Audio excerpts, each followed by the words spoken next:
Vamos tentar perceber um pouco melhor as conclusões deste estudo com a ajuda de Alexandre Lourenço, que é o Presidente da Associação Portuguesa de Administradores Hospitalares, que, aliás, participou, é um dos promotores deste estudo. A grande notícia pela negativa que retiramos deste estudo é que pelo menos 40% dos hospitais têm rupturas de medicamentos todos os dias. As políticas orçamentais, como dizia o bastonário da Ordem dos Médicos, explicam tudo. Esta é uma matéria multifatorial e não podemos justificá-la só por esse motivo. É importante também desmaterizar um bocadinho estas rupturas, uma vez que os hospitais gerem mais de 2.000 moléculas, alguns hospitais ainda bastante mais que 2.000 moléculas diariamente, e estas rupturas podem suceder em apenas um medicamento, 2 medicamentos. É evidente que não deixam de ser preocupantes e, como eu disse, tem uma causa multifatorial. Uma dessas causas... não são diariamente, são semanalmente? Não, sim, as rupturas existem... Mas não são generalizadas, são muitas vezes pontuais. Agora, o importante aqui é de que, aliás, a causa maior para estas rupturas é a indisponibilidade de fornecimento por parte da indústria, nomeadamente pelos preços dos medicamentos genéricos serem muito baixos, o que obriga muitas vezes as instituições a ter que importar medicamento. Explique-me lá isso melhor. Se os medicamentos são mais baratos, é difícil adquirir? Muitas vezes o que nós temos é que podemos ter alguns fornecedores, por exemplo, que até ganharam um concurso com um preço muito mais barato e que não estão a fornecer.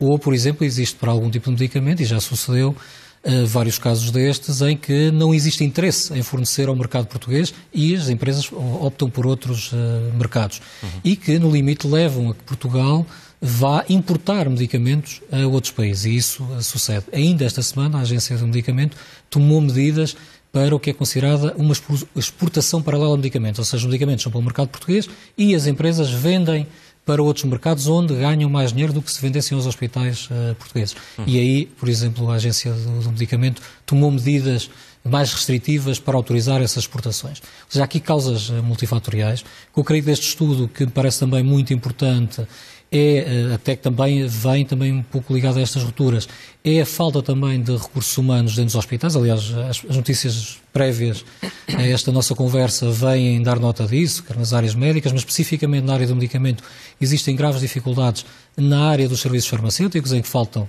farmacêuticos, a bastonária da Ordem dos Farmacêuticos tem dado nota disso, e também nas áreas de apoio, nas áreas de logística, de compras, em que grande parte destes prazos que vimos aqui bastante dilatados também estão muito relacionados com a incapacidade técnica dos hospitais e de recursos humanos para lançar os procedimentos de compra pública em tempo adequado.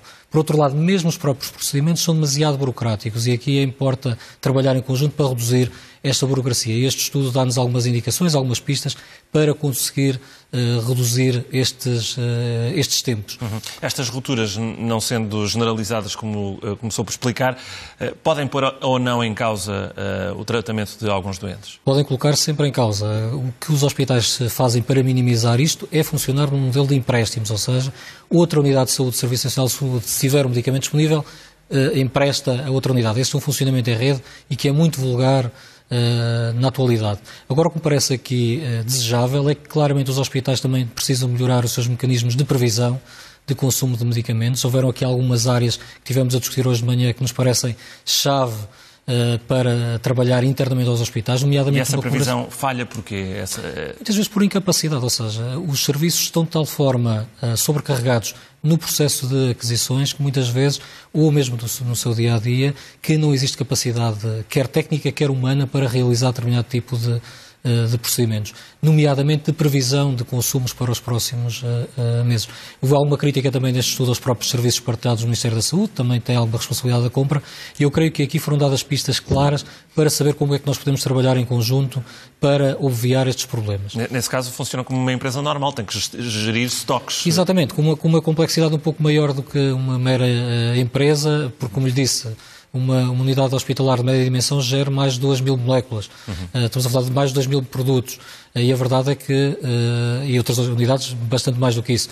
E este tem uma elevada complexidade. Um ponto que me parece aqui chave, e que foi abordado pelo bastonário da Ordem dos Médicos, é a necessidade de avaliarmos a utilização destes medicamentos inovadores. E, efetivamente, a nossa Agência do Medicamento faz uma avaliação prévia. Os próprios hospitais, através dos seus órgãos, fazem avaliações antes da introdução do medicamento, mas nós temos tido uma incapacidade de perceber como é que o medicamento é utilizado e que efetividade é que ele tem no mundo real com doentes reais. Nós sabemos à partida que os estudos que nos levam a aprovar medicamentos são estudos muito controlados. E será importante nós, no mercado português, para a população portuguesa, percebermos que efeitos é que os medicamentos estão a ter, até porque estamos a criar expectativas na população, estamos a gastar bastante do erário público e é importante optimizar as seleções de medicamentos e a utilização dos medicamentos de acordo especificamente com a população. Isso terá que ser feito também com mais recursos humanos, para fazer esse acompanhamento e essa análise? O grande parte do problema do Serviço Nacional de Saúde, e estamos a ver isto por vários casos e vários episódios, dependem muito da valorização que temos que dar aos recursos humanos. A verdade é que nós acreditamos é que com estes recursos humanos capacitados vamos gastar menos, vamos gerar menos desperdício. Qualquer medicamento que um doente esteja a tomar que não surta efeito ou nos atrasa, naturalmente vamos ter uma limitação do seu efeito. A verdade é que ter recursos capacitados, valorizados, empenhados, vamos certamente reduzir desperdício e, portanto, não é uma questão de pedir mais dinheiro ou ter mais dinheiro no sistema, é utilizarmos melhor os recursos que temos, até porque mesmo nesta área do medicamento, a despesa e o volume de despesa que nós estamos aqui a falar é de tal ordem que não é por ter mais alguns recursos humanos especializados, quer na área das farmácias hospitalares, quer na área dos serviços de compras e logística, que iremos ter um acréscimo de despesa. Por outro lado, vamos fazer uma redução, ter certamente uma redução do desperdício. Eu não percebi, pelo que li aqui de parte do estudo, não o li todo, naturalmente, li alguns resumos, essa questão, o acesso aos medicamentos inovadores é um acesso burocrático também? Nós temos aqui vários modelos, é um processo um pouco complexo, mas, por exemplo, imagine, há medicamentos que ainda não têm autorização do mercado europeu e que o processo até é célere. A nossa agência de medicamento, a Infarmed, aprova de forma célere, aprova cerca de 12 dias após o pedido de um hospital, portanto, um medicamento nem sequer está autorizado para estar no mercado português, e depois também temos medicamentos que têm autorização de Estado no mercado europeu, mas ainda não tiveram uma decisão de comparticipação por parte do Estado. Ou seja, o mercado está disponível, o medicamento está disponível, as pessoas podem comprá-lo, adquiri-lo, mas não, o Estado ainda não decidiu se o vai pagar ou não. Aí existem tempos mais alargados e o que nós detectamos é que existe uma grande heterogeneidade entre as várias instituições do SNS, nomeadamente nos processos de aprovação.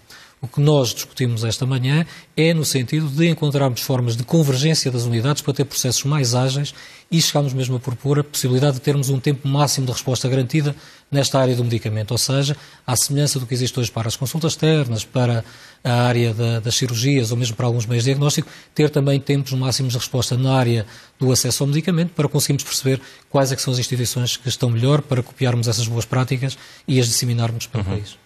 Para terminar, você queria fazer uma nota final?